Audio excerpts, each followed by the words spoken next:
Utilizing and setting up custom memory recalls on your camera is an absolute game changer and definitely something you should not sleep on.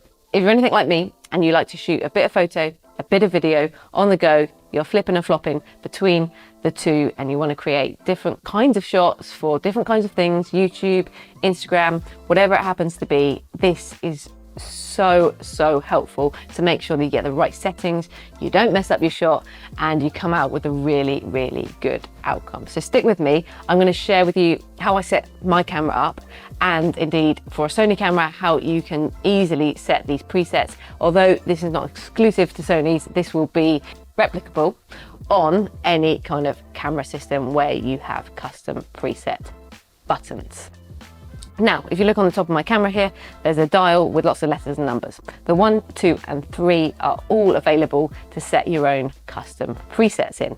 And this means that you can basically choose whatever settings you want and assign them to each number. So you can change your focus modes, you can change your aperture, priority, your ISO, you can change your shutter speed, you can choose your white balance.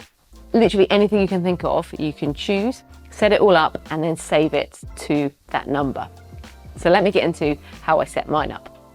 Number 1 is what I use for video like this, where I'm talking to the camera. So I shoot 4K at 25 frames per second. So I know the frame rate's going to be right. I know the focus settings are going to be right for me. I know the color balance is going to be right for me. Of course, I can tweak anything I need to if it's not quite right, but it gives me the foundation of where to start. And I certainly know that it's not going to be way off the mark. I will overlay all of these presets with all of the details that I set into them. So if you want to use them as well, you can copy them into your camera. That's number 1. Number 2 is similar. I use for video, but I use it for slow motion video. So if I want to capture some nice B-roll and slow that shutter speed down and get the right frame rate, I've got it set there. So I'm using 100 frames per second in 1080 because that's what my camera does, and I've got my shutter speed set to 1/50th, which is half of the frame rate. So you know you're getting a nice setup, getting the right settings there.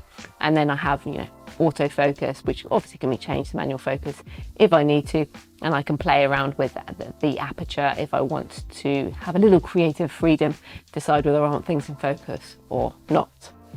Number 3 is reserved for a photography mode. I use it for my macro flash setup, which, let me tell you, is so many things to think about. So having my camera settings on point, and this is tried and tested, so I know they're going to work with my flashes, is just golden, because that can be quite stressful when trying to take a quick photo and your settings are way off. So when I put my flashes on, I know that I'm pretty much going to get a good exposure. Occasionally I'll have to adjust the ISO just to get the exposure right, but that's pretty much it. I've got it set in manual focus mode with the correct peaking color. On Sony's you can change the peaking color, and I will use it to make sure that I'm in focus, and I use it in a blue because then I can really see it for my dental photography and I don't have to start fiddling about, and I know I can get my focus on point.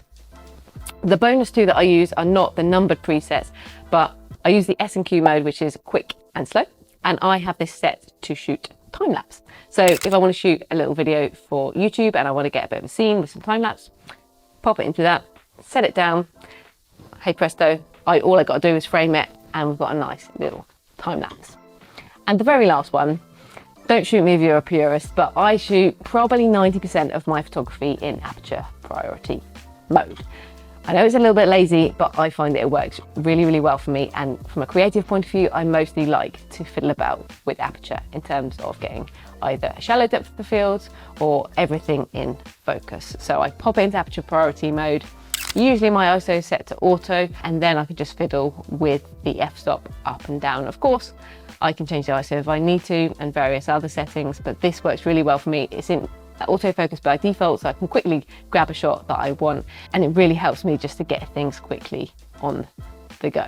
Of course, sometimes I do shoot in full manual or in shutter speed priority when I want to get a long exposure or something like that, but that is reserved for those times, and they're quite few and far between for me, so I can just go into that and do it if I need to.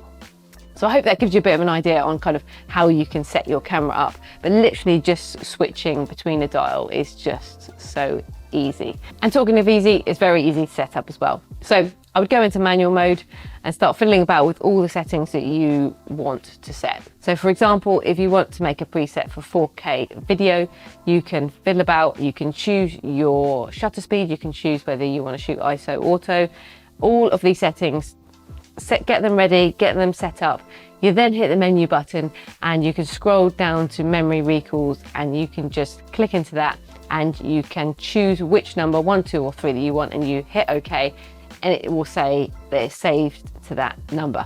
And it's as easy as that. So next time you turn your camera back on, you go to number 1 and you're ready to shoot 4K video. I hope this was helpful. I really value this in terms of shooting various different types of things, and it helps me get the shots that I want and make it all a bit less stressful. If you have any questions, please do drop them down below. I hope you enjoyed it and I will look forward to seeing you in the next video.